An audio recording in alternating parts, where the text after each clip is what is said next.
for him at the moment, trying to punch a hole out there.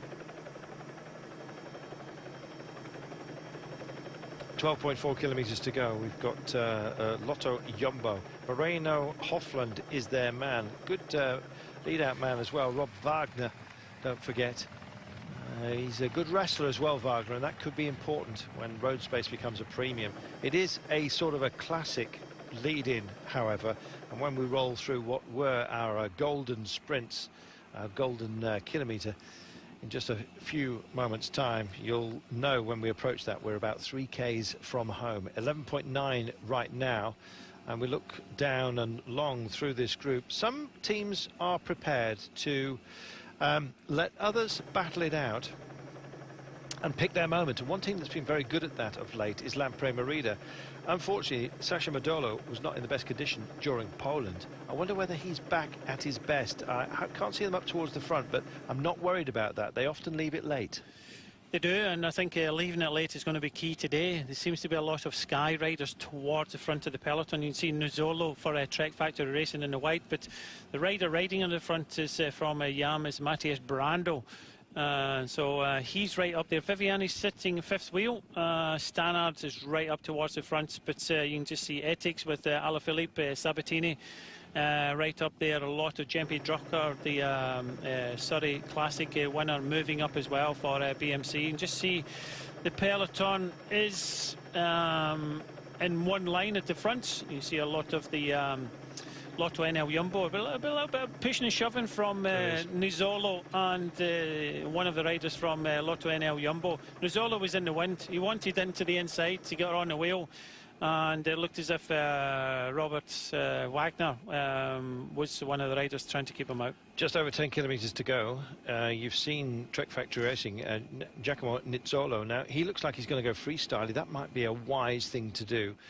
Just tell his lead-out train that, frankly, they're off duty today because road space is at such a premium, and there are other teams that will come up and do the driving for him. So that could be a clever move. Just say, look, I mean, good Nick, I'm prepared to lean on some other teams out there. Often difficult to break into the line, but as it gets messy later on, I think freestyle can be the way to go.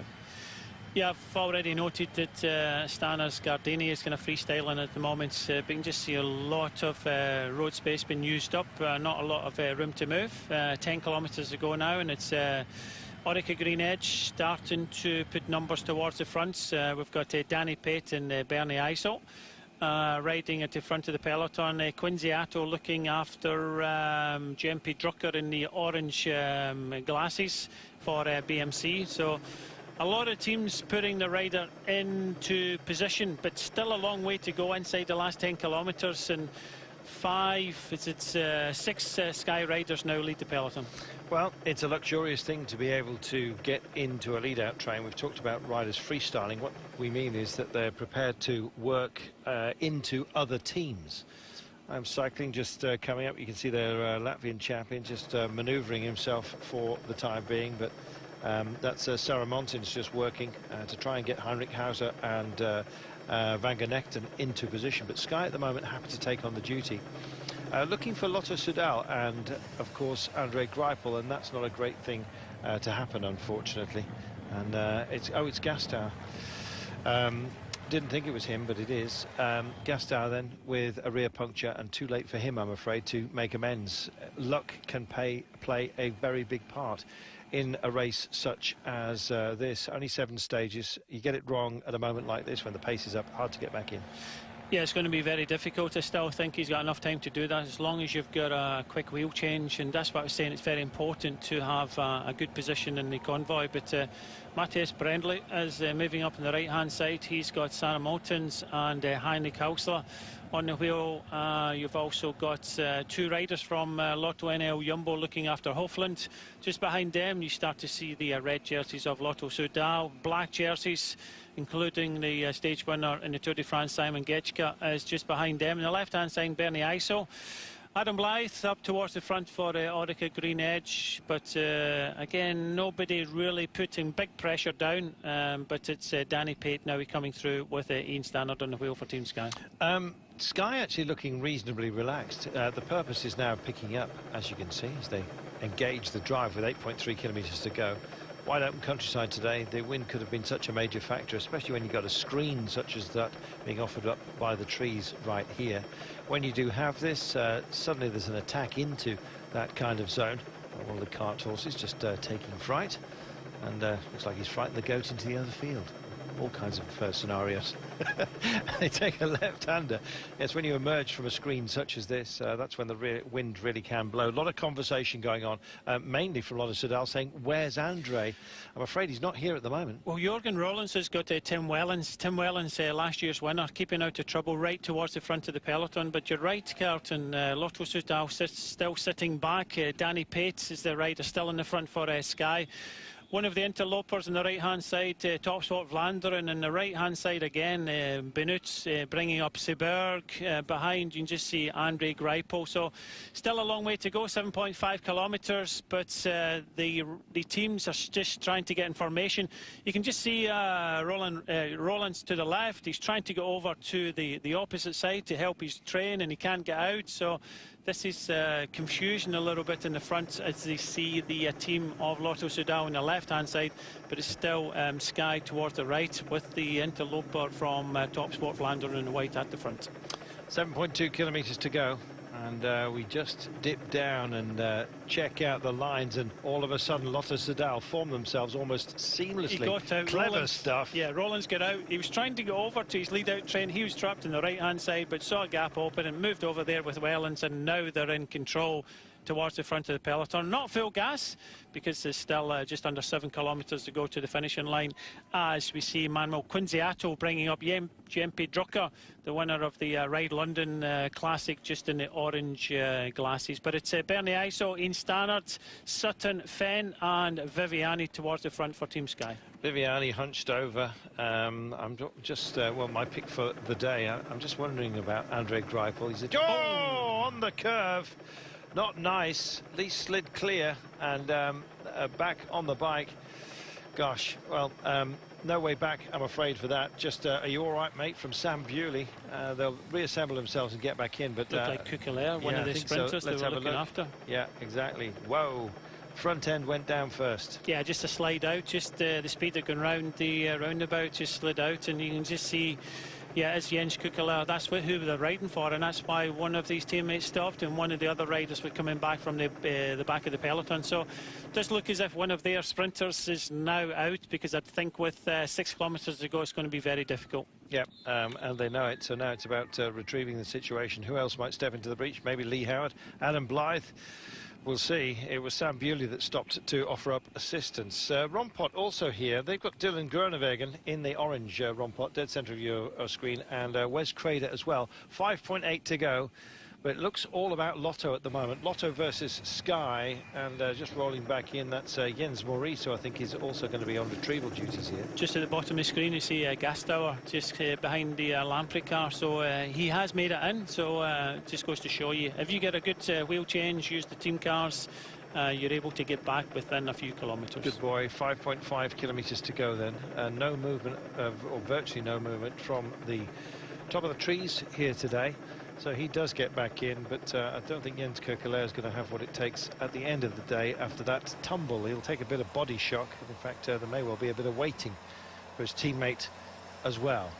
5.2. They are waiting. I'm not too sure if it's a Jens Morris that's waiting. He's still got an opportunity. That was probably their sprinter, but I think by coming down hard, it's going to be very difficult to get them back in time. Yeah, it is Jens Maurice that's just waiting up, as others that have had their issues also try and get back in.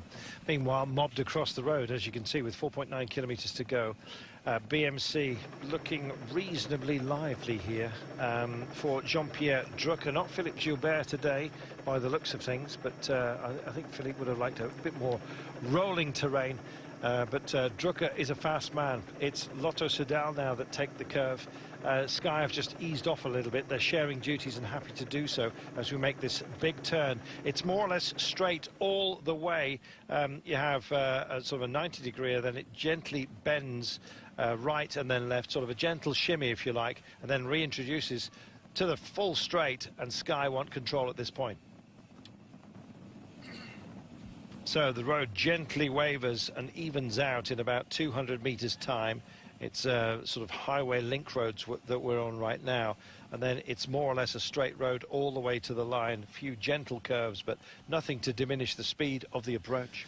Not at all, and it's Ian Stannard, the former British champion, on the front of the peloton. Team Sky still have 3 riders, 4.1 kilometres to go, and just see behind them the Lotto Soudal just waiting to pounce. On the right-hand side, see some of the riders in the black coming up for Giant Alpecin. But Lotto Enel Jumbo still have 4 riders up there, 3 of them looking after Moreno Hofland. Sky then on the drive. This is about getting... Oh, he's made it back. He has made it back in, and I'm just trying to see whether Kerkelaer, what sort of nick he's in. There we are. He's got some road rash, I'm afraid.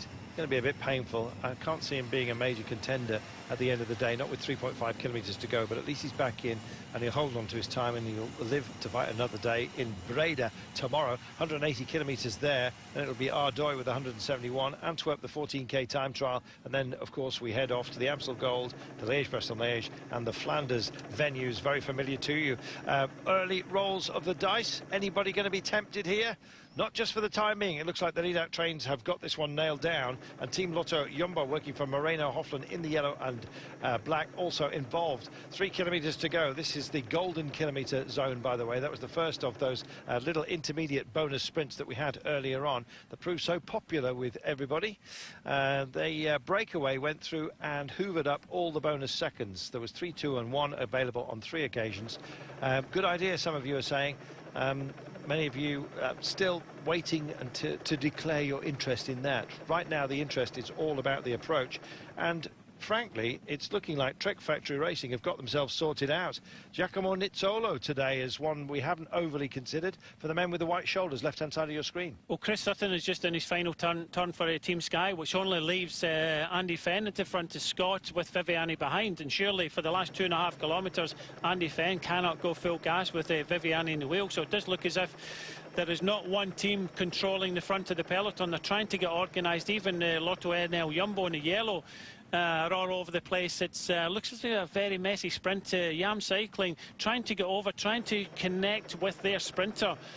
Coming up to 2 kilometres to go. Heinrich Hausler, the Aussie champion, is still in the mix, but it does look as if in the right-hand side you've got Trek Factory Racing with Nizzolo trying to come through. Don't discount Porcef for Team Katusha as well. He's got Jacopo Guarnieri as well, who can help out in situations such as this. And Demar's in position for Francis Ticheur with 2 men. And here comes Greipel and the Lotto boys. Now, he is right at the back of this and getting disengaged, just squozen to the side of the road. He's cut away from his own lead-out train. He's got to make up ground right now. Didn't like that at all. And a man like Greipel shows his emotions on occasion, just tries to ease up. Everyone else is doing the same, and that's played into his hands. It's reassembling for the men in red. They've got Greipel back. Dodgy moment for them. Big attack going from Tinkoff Saxo as well. Just, I think, probably going for safety apart from anything else. They've got Mick Rogers, though, don't forget, and Pavel Brut. Can they possibly have caused something of a shock today? Tom Bonan's calling for assistance as well, but Lotto still have it with 1,200 metres to go. It's just so messy at the moment, and again, Greipel gets pushed out his lead-out train.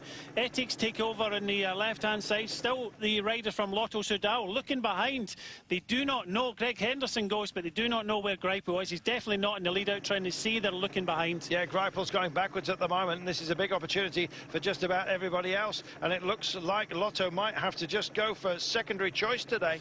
Yeah, a lot of riders trying to push and shove. Everybody looking behind a crash in the peloton. There we are. So much skirmishing going on. There's a few smiles, bizarrely, from those who are caught out. Not going to have to do any duty today. Is he going to be surprised? Is it going to be Tom Bonan today? Nicky Terpstra picks it up and starts to inject a little bit of pace. It's an absolute mess. It's spread wide across the road, and I don't think it's going to be Andre Greipel, or if it is, he's got to go freestyle, and he's got to go from now. 200 metres out. Right, well, proving he can go freestyle, perhaps. Greipel's been angered. He's got Viviani with him. Viviani's coming through. Super job as well from Trek and Nizzolo. Nizzolo hitting the line first, and Viviani steals it from Nizzolo.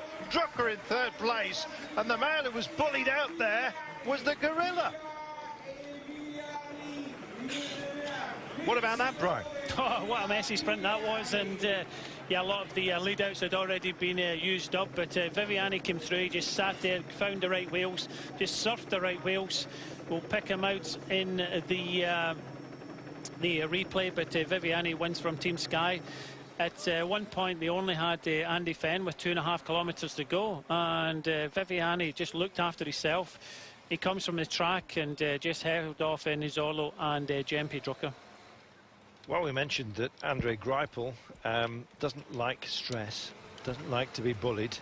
And I think he had all of that at the end there. His team were getting stressed as well, just looking for him. They needed binoculars at one point. Look at this. Yeah, you can just see about 8th, 10th position. You had Greipel.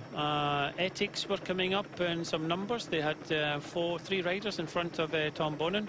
He had some riders up there from Orica Green Edge, Katusha going in the right-hand side. And at this moment in time, when Orica Green Edge were leading out, Tom Bonin was the 3rd rider on the Ethics team, just pushing over in front. I think it was Matty Brescio there. But strikeout for home went from Orica Green Edge with the 2 riders. Looked like Adam Blythe was in the mix. Just looking at Greipel going early. Viviani was in the wheel. Nizzolo was there. Jempe Drucker just behind.